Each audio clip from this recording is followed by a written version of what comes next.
দর্শক আমন্ত্রণ জানাচ্ছি যমুনার বিশেষ আয়োজন ডক্টরস অন কলে। আপনাদের স্বাস্থ্য বিষয়ক নানান প্রশ্ন আর সেসবের তাৎক্ষণিক সমাধান নিয়ে আমাদের এই বিশেষ আয়োজন। আপনাদের সাথে পুরো আয়োজন জুড়ে সাথে থাকবো আমি ডাক্তার সিদ্রা ইকবাল। আমাদের এই আয়োজনে থাকছেন দেশ বরেণ্য আর আধুনিক চিকিৎসা বিজ্ঞানের দক্ষ চিকিৎসকরা। দর্শক, আজ আমাদের আলোচনার বিষয় দাঁতের যত্নে করণীয়, এবং এই বিষয়ে আলোচনার জন্য আজ আমাদের সাথে অতিথি হিসেবে আছেন oral and dental surgeon doctor Kamrun Nahar Chowdhury fancy. Doctor fancy, আপনাকে স্বাগত জানাচ্ছি ডক্টরস অন কলে। ধন্যবাদ আমাকে এই প্রোগ্রামে স্বাগতম জানার জন্য। আমরা আজ খুবই গুরুত্বপূর্ণ একটা বিষয় আলোচনা করব, দাঁতের যত্ন করণীয়। একটা প্রবাদ আছে যে দাঁত থাকলে আসলে দাঁতের মর্যাদা আমরা দেই না। তো দাঁতের মর্যাদাটা আসলে কিভাবে দিতে হবে বা তার যত্ন কিভাবে নিতে হবে সেই বিষয়ে আপনার সাথে আজ আমরা আলোচনা করব। তো প্রথম প্রশ্নটা একটু করতে চাই যে দাঁতের যত্ন বলতে আসলে আমরা কি বুঝি? দাঁতের যত্ন বলতে আমরা আসলে এটা আমি বয়স ভেদে যদি আমি বলি তাহলে একটু ক্লিয়ার হবে। যেমন আমরা যদি 0 থেকে 2 ইয়ার্স পর্যন্ত বেবিসদের দাঁত তো থাকে না, 6 মাস থেকে দাঁত আসতে শুরু করে, অল্প কিছু দাঁত থাকে, সেক্ষেত্রে আমরা এক ধরনের যত্ন নিতে বলি মায়েদেরকে। কারণ তখন তারা ব্রেস্ট ফিডিং করে বা অনেকে ফিডার ব্যবহার করে থাকেন। তো সেক্ষেত্রে আমরা মায়েদেরকে বলে থাকি যে একটু নরম একটু সুতি কাপড় দিয়ে বাচ্চার মাড়িটা যেন ক্লিন রাখে, যেন মাড়িটা হেলদি থাকে। নাহলে দেখা যায় যে ওই বাচ্চা তো কোনো কিছু বলতে পারবে না, হঠাৎ করে দেখা যায় যে রাতের বেলা কান্না শুরু করলো, কোনো কারণে মাড়িটা ফুলে গেল, তো তখন দেখা যায় যে মাড়িতে কোনো কারণে একটা ইনফেকশন তৈরি হয়ে থাকে। তো সেটা যেন না হয় সেজন্য তাদের মাড়িটা ক্লিয়ার রাখতে হবে। আচ্ছা, এটা কত বছর বয়স থেকে? এটা একদম 0 থেকে 2 বছর পর্যন্ত। আচ্ছা, আমরা এভাবে আমরা অ্যাডভাইস করে থাকি। দেন এর পরবর্তীতে আসি আমরা 2 থেকে 12 বছর বয়সে বাচ্চাদের। তখন ওদের মুখে অনেকগুলো দুধ দাঁত অলরেডি চলে আসে। তখন আমরা বাচ্চাদেরকে আমরা সাধারণত অ্যাডভাইস দিয়ে থাকি আমাদের কাছে আসলে যেন তারা একটু চকলেট, ক্যান্ডি এগুলো একটু কম খায়, বা খেলেও এর মাঝখানে যেন তারা পানি দিয়ে কুলি করে ফেলে বা একটু পানি খায়, যেন মুখে কোনো সুগারি কোনো এলিমেন্টস না থাকে, যেটা কিনা স্টিকি হয়ে যেতে না স্টিকি যেন না থাকে, যেটা কিনা ব্যাকটেরিয়া গ্রো করতে হেল্প করে। আর তাদেরকে আমরা খুব সফট ব্রেসেলের ব্রাশ ইউজ করতে বলি, সাথে যে কোনো ফ্লোরাইড যুক্ত টুথপেস্ট বাচ্চাদের জন্য। এখানে একটা ব্যাপার একটু পরিষ্কার করতে চাচ্ছি যে 2 থেকে 12 বছর বয়স পর্যন্ত যে বাচ্চারা, তাদের ব্রাশের কথা আপনি বলছিলেন, তো ব্রাশ সিলেকশনটা আসলে কিভাবে করবেন এবং ব্রাশ কতদিন পর পর চেঞ্জ করতে হয়? সাধারণত আমরা কিন্তু ব্রাশ সহজে চেঞ্জ করি না, যে পর্যন্ত হয় হারিয়ে না যায় বা ব্রাশটা একেবারে নষ্ট না হয়ে যায়। তো ব্রাশ কতদিন পর পর আসলে চেঞ্জ করতে হয়? সাধারণত 3 মাস পর পর ব্রাশ চেঞ্জ করতে হয়। আর আমরা সাধারণত অ্যাডভাইস করি সফট ব্রেসেলের টুথব্রাশ ইউজ করতে, মানে যেটা নরম হবে, যেন ওটা মাড়িতে কোনো আঘাত না হয়, সেজন্য সফট ব্রেসেলের টুথব্রাশ ইউজ করবে এবং প্রতি 3 মাস অন্তর অন্তর একবার করে ব্রাশটা চেঞ্জ করবে। আচ্ছা, আরেকটা প্রশ্ন থাকে বিশেষ করে বাচ্চাদের বিষয়ে, যে কোন পেস্টটা আসলে বাচ্চারা ব্যবহার করবে? যাদের 2 বছর বয়স, তারা কি বড়দের পেস্টটা ব্যবহার করতে পারবেন? না, 2 বছর বয়সের বাচ্চারা বড়দের পেস্ট ব্যবহার করবে না। বাজারে বাচ্চাদের জন্য ওই স্পেশালি ফর্মুলেটেড কিছু পেস্ট পাওয়া যায় বিভিন্ন ব্র্যান্ডের, সেগুলো দেখে তারপর সেগুলো বাচ্চাদেরকে দিতে হবে। আচ্ছা, এবার চলে আসি, আপনি যে কথাটা বলছিলেন যে 2 থেকে 12 বছর বয়সী পর্যন্ত যে যত্নটা নিতে হয় সে বিষয়ে একটু বলি। আচ্ছা, 2 থেকে 12 বছর বয়সী বাচ্চাদের সাধারণত মিষ্টি জাতীয় খাবার বা জাঙ্ক ফুড খাওয়ার প্রবণতাটা বেশি থাকে।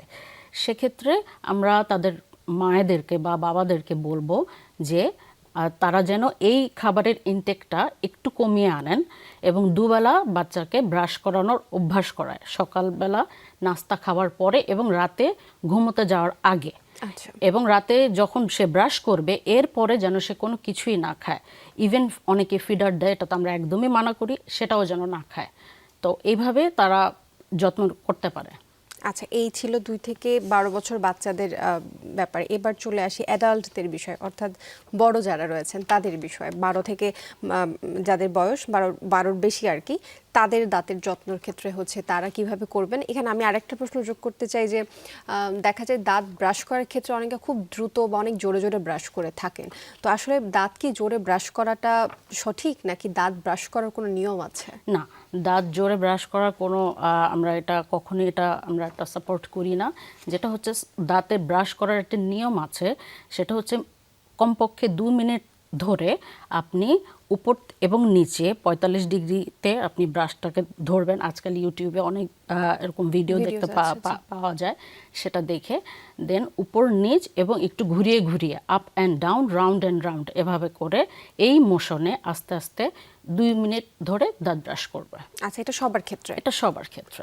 আচ্ছা, আর একটা কথা যে যখন হচ্ছে দাঁত ব্রাশ করেন অনেকের দাঁত থেকে রক্ত বের হয়, এই ধরনের হয়তো কমপ্লেন আপনারা অনেক পেয়েছেন যে দাঁত ব্রাশ করতে গেলেই মুখ থেকে রক্ত পড়ছে, তো এটা আসলে কেন হয়? আচ্ছা, আমরা যদি খাবারটা খাই, আমরা যদি প্রপারলি দাঁতটা ব্রাশ না করি, সেই খাবারটা আমাদের মুখে জমে থাকে, কিছু সেই খাদ্যকণাগুলো জমে ডেন্টাল প্লাক তৈরি করে, যেটা কিনা পরবর্তীতে মাড়িতে একটা প্রদাহ সৃষ্টি করে, মাড়িটা ইনফ্লামেশন ক্রিয়েট করে মাড়িতে। তখন যখন আমরা ব্রাশটা লাগে ওখান থেকে রক্ত পড়ে, এটা হচ্ছে সাধারণ। মানে আর যদি অনেক সময় দেখা যায় যে কারো যদি সিস্টেমিক কোনো ডিজিজ থাকে, সেক্ষেত্রে সেটা অন্য বিষয়, আমরা ওটা অন্যভাবে আমরা ডিল করি। বাট আর হচ্ছে প্রেগনেন্ট ওমেন যারা, তাদের দেখা যায় যে খুব কমন একটা প্রবলেম যে প্রেগনেন্সি জিঞ্জিভাইটিস ডেভেলপ করে। আচ্ছা, মাড়ির প্রদাহতা ডেভেলপ করে, কারণ তখন এস্ট্রোজেন বা হরমোনের অনেক তারতম্য দেখা হয়, যার কারণে মাড়িতে ব্লাড ফ্লোটা অনেক বেশি থাকে, তো টাচে একটু ব্লিডিং হয়। সো বিভিন্ন কারণে বিভিন্ন বয়সে মানুষের ব্লিডিং হতে পারে। ডাক্তার কামরুন নাহার চৌধুরী, আমরা কথা বলছিলাম একটু আগে দাঁতের যত্ন নিয়ে কি কি করতে হয়, মাড়ির প্রদাহ নিয়ে বিশেষ করে কথা বলছিলাম, এবং আপনি আমাদেরকে বলেন কি কি কারণে আসলে মাড়ির প্রদাহ হতে পারে। তো এটার চিকিৎসাটা আসলে কি, এটা একটু জানতে চাই। আচ্ছা, কোনো পেশেন্ট যখন আমাদের কাছে আসে যে তার মাড়ি থেকে রক্ত বের হচ্ছে, তো আমরা প্রথমেই আমরা ধরে নেই যে তার যে কোনো মাড়ি প্রদাহ হচ্ছে, মানে সেখানে কোনো ডেন্টাল প্লাগ জমে ক্যালকুলাস এক ধরনের, আমরা যেটা নর্মাল ভাষায় বলতে পারি একটু পাথরের মতো এক ধরনের স্ট্রাকচার তৈরি হয়। তো আমরা যেটা করি, প্রথমেই ওনার স্কেলিং করি। আমরা স্কেলিং করে আমরা মুখটা পরিষ্কার করে দিই। আমরা কিছু প্রাথমিক, যদি মনে হয় যে আমরা কোনো ঔষধ দিব, আমরা সেটা দিই এবং একটু মাউথওয়াশ অ্যাডভাইস করে দিই। সবচেয়ে বেস্ট আমরা মাউথওয়াশ অ্যাডভাইস করি যে বাসায় হোম রেমেডি, যেটা হালকা কুসুম গরম পানির সাথে লবণ মিক্স করে গার্গেল করা প্রতিবার খাবারের পরে। তো সাধারণত এই প্রসেসটা করলে আমাদের ম্যাক্সিমাম ক্ষেত্রে দেখা যায় যে দাঁতের রক্ত পড়াটা বন্ধ হয়ে যায়। আচ্ছা, খুবই হচ্ছে ভালো একটা রেমেডির কথা বলেন, যেটা আসলে খুব সহজ, বাসায় ব্যবহার করা খুব এভেইলেবল, কোনো টাকাও লাগছে না, অথচ হচ্ছে এর যে রেজাল্টগুলো খুব এফেক্টিভ রেজাল্ট পাওয়া যায়। আচ্ছা, আমরা এবার একটু কথা বলতে চাই বাচ্চাদের আরেকটা বিষয় নিয়ে। একটু আমার এখানে প্রশ্ন ছিল, সেটা হচ্ছে যে বাচ্চাদের কিছু হ্যাবিট থাকে, যেমন অনেকে হচ্ছে থাম সাকিং, মানে হচ্ছে আঙ্গুল হচ্ছে সবসময় মুখে দিয়ে রাখছে, এই ধরনের কিছু হ্যাবিট থাকে। বা অনেকে হচ্ছে দাঁত কামড় দিয়ে কিরমির করা, রাতের বেলায় হচ্ছে দাঁত কামড় দিয়ে অনেক জোরে জোরে কিরমির করে, হয়তো বা সকালবেলা বুঝতে পারেন না, তবে বাবা মারা হয়তো বুঝতে পারেন যে রাতের বেলা বাচ্চা ঘুমাতে যাচ্ছে, তখন দাঁত কিরমির করছে। তো এই হ্যাবিটগুলোর বিষয়ে একটু জানতে চাই যে বাচ্চাদের কি কি ধরনের আসলে হ্যাবিটগুলো আপনারা পেয়ে থাকেন? আচ্ছা, বাচ্চাদের মোস্ট কমন হ্যাবিট হচ্ছে থাম সাকিং। অনেকে আবার ইন্ডেক্স এবং মিডল ফিঙ্গার দুটো একসাথে মুখে দেয়, এটা হ্যাবিট। যে কোনো হার্ড অবজেক্ট, তারা পেন্সিল হতে পারে, স্কেল হতে পারে, বা অনেক বাচ্চাদের থাকে আইস কিউব, তারা বাইট করে। তো এই ধরনের ক্ষেত্রে হয় কি, বাচ্চাদের তখন আলটিমেটলি মাড়িটা উঁচু হয়ে যায়, দাঁতগুলো উঁচু হয়ে যায় একটা সময় পরে। তো তখন আমরা তাদের প্যারেন্টসদেরকে আমরা বলি সামনের দাঁতগুলো উঁচু হয়ে যায়। তো তখন আমরা প্যারেন্টসদেরকে অ্যাডভাইস করি যে বাচ্চাদের এই অভ্যাসগুলো যেন না করে, তারা এই জিনিসটা ওই দিকে যেন তারা একটু মনোযোগ দেয়। আচ্ছা, সেই অ্যাডভাইসটা আসলে আপনারা কি দিয়ে থাকেন? ধরেন থাম সাকিং এর ক্ষেত্রে, বা হচ্ছে আঙ্গুলটা বারবার মুখে নিয়ে রাখছে, একটা প্রেশার দিচ্ছে নিজের মুখে, তো যার ফলে যেহেতু এই জায়গাটা হচ্ছে একটু উঁচু হয়ে যেতে পারে ভবিষ্যতে, সেক্ষেত্রে আপনারা প্যারেন্টসদেরকে কি ধরনের কাউন্সিলিং দেন? প্যারেন্টসদেরকে আমরা ওই যে একটাই, যে তাদেরকে একটু মনিটর করতে, বারবার যখনই তারা আঙ্গুলটা মুখে দিচ্ছে তখনই যেন তাদের আঙ্গুলটা মুখ থেকে সরিয়ে আনো, বা অন্য কোনো কাজের প্রতি তাদেরকে কনসেন্ট্রেট, মানে ডাইভার্ট করে ফেলা, যেন তারা ওই থাম সাকিংটা না করে, বা বা ওই কোনো হার্ড অবজেক্ট যেন বাইট না করে, কারণ এটাতে হয় কি ইন ফিউচারে তাদের যেহেতু সামনের দাঁতগুলো উঁচু হয়ে যায়, দেখতে খারাপ লাগে, অনেক বাচ্চাই তখন স্কুলে গিয়ে তারা একটু কমপ্লেক্সে ভোগে যে অন্যদের দাঁত সুন্দর, আমার দাঁতটা এমন কেন, এসে প্যারেন্টসদেরকে বলে। সেটারও ট্রিটমেন্ট আছে, পরবর্তীতে সেটারও ট্রিটমেন্ট আছে, বাট ওই পর্যন্ত যেন না যায় বিষয়টা, সেক্ষেত্রে তাদের একটু সচেতনতা, prevention is better then cure আমরা বলতে Cure, পারি। yes. আচ্ছা, এবার আরেকটা কথা একটু জিজ্ঞেস করতে চাচ্ছিলাম, এটা তো গেল হচ্ছে থাম সাকিং এর কথা, আরেকটা আছে যে রাতের বেলা হচ্ছে দাঁত কিরমির করা, আমি যদি ভুল না করে থাকি তা ব্রুক্সিজম বলা হয়ে Bruxism থাকে। বলা, হ্যাঁ, আচ্ছা, night তো grinding, একটু নাইট বাইটিং বা ব্রুক্সিজম বা রাতের বেলা দাঁত কিরমির করা ঘুমের মধ্যে, এই অভ্যাসটা আসলে বাচ্চাদের যখন হয়ে থাকে তার কি কোনো চিকিৎসা আছে কিনা, এবং এটা হলে আসলে কি পরবর্তীতে কি ধরনের পরিবর্তন হয় তাদের মধ্যে? ব্রুক্সিজম হলে যেটা হয় নর্মালি আমাদের বাচ্চা বড় সবারই এনামেল লস করে, দাঁতে দাঁতে ঘর্ষণের কারণে এনামেলটা ক্ষয়ে যায়, পরবর্তীতে সেখান থেকে ক্যাভিটিস হয়, সেন্সিটিভিটি ডেভেলপ করে, অনেক ফার্দার কেসে পেইন হয়। আচ্ছা। তো আমরা যেটা করি, আমরা বাচ্চাদের বা বড়দের আমরা একটা নাইট গার্ড বলে একটা ডিভাইস আছে, সেটা আমরা ওদেরকে দিয়ে রাতে পরিয়ে দিই, যে কোনো একটা জতে, হয়তো বা নিচে অথবা উপরে বা বোধ জ্যোতি, আচ্ছা। সেটা জাস্ট ঘুমানোর সময় পড়বে, যেটা কিনা আপনার দাঁতটাকে প্রোটেক্ট করবে। যখন আপনার একটা ঘর্ষণ লাগে, একটা দাঁতের সাথে একটা দাঁতের ঘর্ষণ লাগে, ওই জায়গাটাকে প্রোটেক্ট করবে। এটা সকালবেলা ঘুম থেকে উঠে এটা আবার খুলে, মানে কি ফ্লেক্সিবল হয়? ফ্লেক্সিবল, খুবই ফ্লেক্সিবল এবং আরামদায়ক। এই তো গেল হচ্ছে আমাদের বাচ্চাদের বিষয় নিয়ে একটু কথাবার্তা বলছি, এবার একটু বড়দের বিষয়ে একটু কথা বলতে চাই। যে বড়দের না, আরেকটা প্রশ্ন একটু যোগ করতে চাচ্ছি, আমি বাচ্চাদের বিষয়টা এখানে একটু ক্লিয়ার করে ফেলি তাহলে। যে বাচ্চাদের দাঁত ফেলা নিয়ে কিন্তু বাবা মার মধ্যে অনেকটাই কনফিউশন কাজ করে, যে বিশেষ করে ধরেন কিছু দাঁত নড়ছে না, তবে সময় হয়ে গিয়েছে পড়ার, তারপরেও হচ্ছে বাবা মা নড়ছে না যেহেতু আমি এটা ফেলবো না। তো দাঁত সময় মতো না ফেললে আসলে কি কি প্রবলেম হয় বাচ্চাদের মধ্যে? আচ্ছা, দাঁত সময় মতো যদি না ফেলা হয়, একদম প্রথম যে সমস্যাটা তৈরি হয় সেটা হচ্ছে যে আমাদের দুধ দাঁতের পেছন বা পাশ দিয়ে পার্মানেন্ট দাঁতগুলো উঠে আসে, তখন ওই একটা আঁকাবাঁকা দাঁতের একটা কন্ডিশন তৈরি হয়, যেটাকে আমরা ক্রাউডিং বলে থাকি। তো দেখা যায় যে অনেক সময় পার্মানেন্ট দাঁতটা উঠে আসতে পারে না উপরে, তখন তারা অন্য দিক দিয়ে চলে আসে। তো সেক্ষেত্রে যেটা হয়, দাঁত নড়ুক অথবা না নড়ুক, যদি সময় হয়ে যায় সেই দাঁতটা ফেলার ব্যবস্থা করতে হবে। আমরা এই ক্ষেত্রে যেটা করি, আমরা একটা এক্সরে করি, এক্সরে করে আমরা পার্মানেন্ট দাঁতের পজিশনটা দেখে নেই, দেখে দেন আমাদের যদি সময় হয়ে যায় ওই দাঁতটা পড়ার, দেন আমরা সেটা ফেলে দিই। সেই জন্য অবশ্যই হচ্ছে ডেন্টিস্টের কাছে কিন্তু হচ্ছে অবশ্যই একজন 6 মাস পর পর একবার হ্যাঁ, দেখা করা দরকার একদম, আছে। জি। ডাক্তার কামরুর রাহাত চৌধুরী, এতক্ষণ আমরা বাচ্চাদের বিষয়ে অনেকগুলো বিষয় আলোচনা করলাম এবং আপনি অনেকগুলো উত্তরই দিলেন।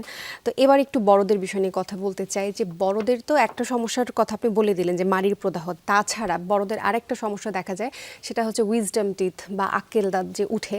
তো অনেকের ক্ষেত্রে সেটা হচ্ছে সোজাসুজি উঠে যায় যতটুকু জানি, আর হচ্ছে অনেকের ক্ষেত্রে সেটা বাঁকা হয়ে আঁকাবাঁকা হয়ে উঠে। তো এই আক্কেল দাঁতের কি কি সমস্যা নিয়ে আপনার কাছে পেশেন্টরা আসেন? আচ্ছা, আক্কেল দাঁত প্রথমে বলি, আক্কেল দাঁত ওঠার একটা বয়স আছে, সেটা হচ্ছে সাধারণত 17 থেকে 25-এর মধ্যে। এই সময়টার মধ্যে আক্কেল দাঁতগুলো আস্তে আস্তে করে আসতে শুরু করে। তো যেটা হয়, প্রথমেই আসে পেশেন্ট আসবে যে হা করতে পারছে না, মুখে প্রচণ্ড ব্যথা, হা করতে পারছে না, অথবা মাড়ি থেকে এক ধরনের দুর্গন্ধ বেরোচ্ছে, অথবা মাড়িতে ব্যথা হচ্ছে, অথবা টাচ করলে ব্লিডিং হচ্ছে, ব্রাশ করতে গেলে ব্লিডিং হচ্ছে খাবারের সময়, বা থুতু ফেলতে গিয়ে ব্লিডিং হচ্ছে, প্রচণ্ড পেইন নিয়ে আসে। তো তখন আমরা যেটা করি, আমরা প্রথমে তো আমরা ক্লিনিক্যালি আমরা দেখলে সেটা বুঝতে পারি। অনেক সময় দেখা যায় আক্কেল দাঁত সোজাভাবে না এসে বাঁকাভাবে আসে, বিভিন্ন অ্যাঙ্গেলে আসে। তো তখন সেটা আমরা একটা এক্সরে করি, এক্সরে করে দাঁতের পজিশনটা দেখে দেন আমরা দাঁতটা ফেলার অ্যাডভাইস দিই। আবার অনেক সময় দেখা যায় যে ওই দাঁতের উপরের যে মাড়িটা, দাঁতটা সোজাভাবে আছে, বাট মাড়িটা দাঁতের উপরে কাভার করে আছে, যেটা দাঁত এবং মাড়ির মাঝখানে খাবারগুলো ঢুকে যাচ্ছে, ঢুকে এটা ওখানেই যাচ্ছে, ব্রাশ পৌঁছাচ্ছে না, যার কারণে ওখান থেকে একটা ইনফেকশন হয়ে যায় মাড়িতে। তো ইন দ্যাট কেস আমরা ওই মাড়িটা, ওই দাঁতের ওই সারাউন্ডিংস, ওই মাড়িটা আমরা কেটে দিই, এটাকে অপারকুলেক্টমি বলে। এটা খুব ছোট্ট একটা সার্জারি, কেটে দেই এবং পেশেন্ট মোটামুটি 7 থেকে 10 দিনের মধ্যে ভালো হয়ে যায়। আচ্ছা, দাঁত নিয়ে আরেকটা কুসংস্কার বলবো কিনা আমি জানি না, তবে হচ্ছে একটা ধারণা আছে মানুষের মধ্যে যে দাঁত যদি ফেলে দেওয়া হয় তাহলে চোখে সমস্যা হয়। তো এটা আসলে একটু আপনি যদি আমাদের দর্শকদের ক্লিয়ার করে বলতেন যে এমন কিছু হয় কিনা। না না না, এটা এমন কোনো কিছুই না। দাঁত এবং চোখের সাথে কোনো সম্পর্ক নেই। আপনার দাঁত ফেললে চোখে কম দেখবেন, এটা আমাদের কাছেও রোগীরা আসে বলে, ভয় পায় যে চোখে কম দেখবে বা সমস্যা হবে। অ্যাকচুয়ালি এ ধরনের কোনো কিছুই সংশ্লিষ্ট নেই। দাঁতের ব্যাপারটা আলাদা, চোখের ব্যাপারটা আলাদা। আপনার যদি প্রয়োজন হয় আপনি অবশ্যই দাঁত ফেলবেন, না প্রয়োজন হলে তো আমরা কেউ দাঁত ফেলি না সহজে, তাই না? হ্যাঁ, তো যেহেতু দাঁত ফেলি না, তো দাঁতে যদি সমস্যা হয় তাহলে ডাক্তাররা আসলে কি করেন? মানে দাঁতের সমস্যা হলে ডাক্তাররা তো এটা যেটা যদি ক্যাভিটি হয়ে থাকে দাঁতে, যদি অনেক ব্যথা থাকে, দাঁতের অ্যাকচুয়ালি অনেক ধরনের সমস্যা হয়ে থাকে। শুধু যে আমরা মাড়ি নিয়ে কথা বলছি তা না, দাঁতে ক্যাভিটি হয়ে থাকে, দাঁতে সেনসিটিভিটি হয়ে থাকে। যাদের হঠাৎ করে আইসক্রিম খেয়ে একটা হয়তো একটা শপে ঢুকে আবার একটা গরম কফি খেয়ে ফেললো, এই যে কোল্ড অ্যান্ড হট দুটো ফুডের যে একটা খুব ব্যাক টু ব্যাক একটা সুইচ হয়, এটাতে দেখা যায় একটা ফাইন লাইন ক্র্যাক পড়ে যায় দাঁতে। সেটা পরবর্তীতে সেনসিটিভিটি ডেভেলপ করতে পারে, পেইন হতে পারে, উইজডম টিথ নিয়ে প্রবলেম হতে পারে।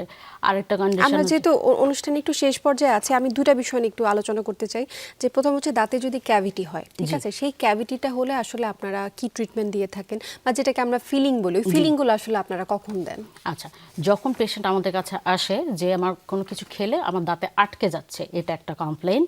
দেন হচ্ছে গিয়ে খাবার পর তারা হালকা শিরশির অনুভূতি হচ্ছে তাদের, অথবা পেইন হচ্ছে, তখন আমরা প্রথমে একটা এক্সরে করি। যদি আমরা দেখি যে ক্যাভিটিটা বেশি ডিপ না, দেন আমরা ডেন্টিন বা পাল্প পর্যন্ত, মানে ভেতরের নার্ভ পর্যন্ত পৌঁছায়নি, দেন আমরা সেটা ফিলিং করে দিই দাঁতগুলো। আমাদের বিভিন্ন ধরনের ফিলিং রয়েছে, বিভিন্ন ধরনের ফিলিং আছে। আচ্ছা, এবার আরেকটু বিষয় জানতে চাই যে ফিলিংটাতে যদি কাজ না হয় তারপরে হচ্ছে কোন স্টেপে যান আপনারা? আচ্ছা, ফিলিং এ আমরা যদি দেখি কন্ডিশনটা যে দাঁতের ক্যাভিটিটা অনেক ডিপ হয়ে গেছে, যেটা কিনা নার্ভের কাছাকাছি চলে গিয়েছে, বা পেশেন্ট পেন বলছে, রাতের বেলা ঘুমোতে গিয়ে পেন বলছে, সেক্ষেত্রে আমরা রুট ক্যানেল ট্রিটমেন্টটা সাজেস্ট করি। সেক্ষেত্রে আর ফিলিংটাতে আর কাজ হয় না। আচ্ছা, রুট ক্যানেল ট্রিটমেন্টটা নিয়েও তো একটা কনফিউশন থাকে যে রুট ক্যানেল ট্রিটমেন্ট করলে তো আমার দাঁতটা মরে যাবে, বা দাঁতের তো রগ থাকবে না, বিষয়টি কি তাই রুট ক্যানেল ট্রিটমেন্টের ক্ষেত্রে? আচ্ছা, রুট ক্যানেল ট্রিটমেন্ট যেটা হচ্ছে, আমাদের দাঁতের মধ্যে যে নার্ভ সাপ্লাইটা থাকে, আমরা ওই নার্ভটাকে আমরা রিমুভ করে আমরা আর্টিফিশিয়াল নার্ভ, যেটাকে গাটাপারচা বলে, আমরা সেটাকে প্লেস করে দিই আরও ফিলিং ম্যাটেরিয়ালস দিয়ে আমরা সেটাকে ফিল আপ করে দেন আমরা একটা মুখটা ক্লোজ করে দিই। তো অ্যাকচুয়ালি ওই দাঁতের যে সাপ্লাইটা, নার্ভ সাপ্লাইটা, ওটা জাস্ট একটু অফ থাকে। আচ্ছা, বাকি সবই নরমাল থাকে এবং দাঁতটা দাঁতের জায়গায় থাকে। ডাক্তার কামরুন রাহাত চৌধুরী, আপনাকে অসংখ্য ধন্যবাদ জানাচ্ছি আমাদের সাথে যুক্ত হবার জন্য এবং খুব গুরুত্বপূর্ণ বিষয় নিয়ে আজ আমাদের সাথে আলোচনা করবার জন্য। আপনাকেও ধন্যবাদ। দর্শক, এই ছিল ডক্টরস অন কলের আজকের আয়োজন। আমাদের সাথে থাকার জন্য অসংখ্য ধন্যবাদ আপনাদের।